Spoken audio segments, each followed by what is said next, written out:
Please get ready for a dictation of transcription number 98 from Sir Kailash Chandra magazine. 5 seconds.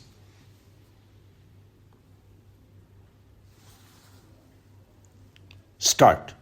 Sir, as is well known, in 1982, when we passed the Delimitation Commission Act, the constituencies were formed on the basis of the census figures arrived at the last census in 1981. The census authorities at this time worked in a manner which was slightly different from the way in which the work was carried out in 1971. At the time of the census of 1971, as we are aware, all castes and subcastes were mentioned in the census figures.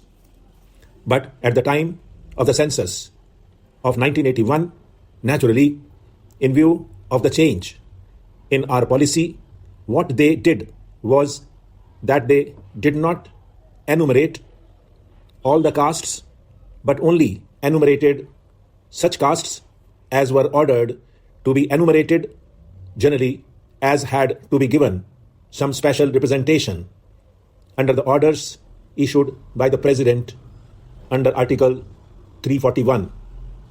As we are aware, Article 341 provides that in the present circumstances, the President shall determine the scheduled castes and the scheduled tribes to whom, for a period of 10 years, special representation has been given.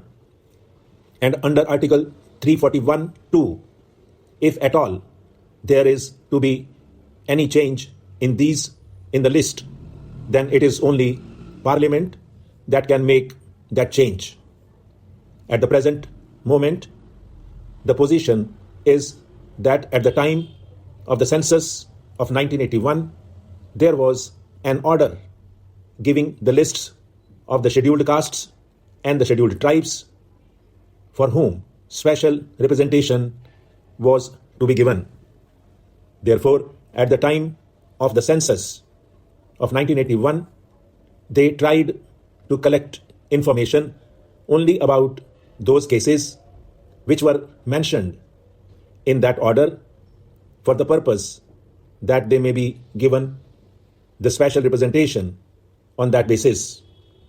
But it appears at the present moment, at the time of the actual taking of the census information, certain people mentioned their castes a little incorrectly. For instance, if a person belonged to some subcaste at the time of mentioning it to the enumerator, he gave it as Harijan. Now, Harijan is neither a caste nor is it recognized. So probably at the time of the census of 1981, such people were omitted, though they really belonged to the castes enumerated in the order. Similarly, there were certain synonyms of castes, and in that case also people of the same caste for whom the protection was intended on account of their giving the wrong description to the enumerator in respect of the name to which they did not exactly belong, they were also excluded. Therefore, in the 1951 census register, which was prepared on the basis of the information thus supplied, certain castes were omitted. After the passing of the bill, as we are aware, under Article 81 of the Constitution, the membership has to bear a certain proportion to the figures of population of the last census.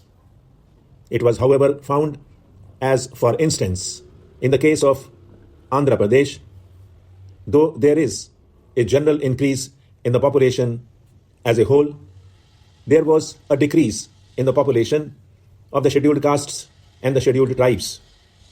This was so glaring that it was brought to the notice of the authorities concerned, and the census authorities there, from whatever information they had, corrected these figures because in respect of these, they had certain slips or certain other papers giving the information from which they could get the correct figures. That could be corrected because the final delimitation orders were not passed at that time. So in respect of Andhra Pradesh and Gujarat, where the final order was not passed, the census authorities corrected these figures and the delimitation commission took that into account and they did their work. But it was found in respect of certain other states also that such corrections were made. But the delimitation orders were not passed. Therefore, we first intended to bring forward or introduce a bill in the Lok Sabha only in respect of those states where the delimitation commission had not passed its final orders with the provision that the census authorities were to make a change in respect of the figures of population of the scheduled castes and scheduled tribes. Then they could, in their final orders, take these figures into consideration and delimit the constituencies on that basis. However, when the bill was introduced, it was brought to the notice of the government that in many of the states, final orders had been actually passed by the delimitation authorities, and it was therefore necessary, in order that there should be uniformity in the principles followed in respect of this matter, that there should be some provision brought in spite of the fact that final orders are passed by the delimitation commission, that could be reopened, but only for this limited purpose, wherever the census authorities had to correct these figures and place it on a proper basis. The delimitation authority should, in that case, reopen that matter and determine the matter on the basis provided by the census authorities. Therefore, the scope of the bill to that extent was widened. The bill which is now before the House is in this form. So far as the delimitation of constituencies is concerned, whether it is Andhra Pradesh or Gujarat, or whether in respect of other states, the delimitation commission will be authorized to reopen these matters if the census authorities had to change the figures of population. Therefore, the bill before the House is a very simple one to that extent. It only enables the delimitation commission to take into account the corrections which may be made by the census authorities. It is primarily the census authorities who are to do it now. Stop.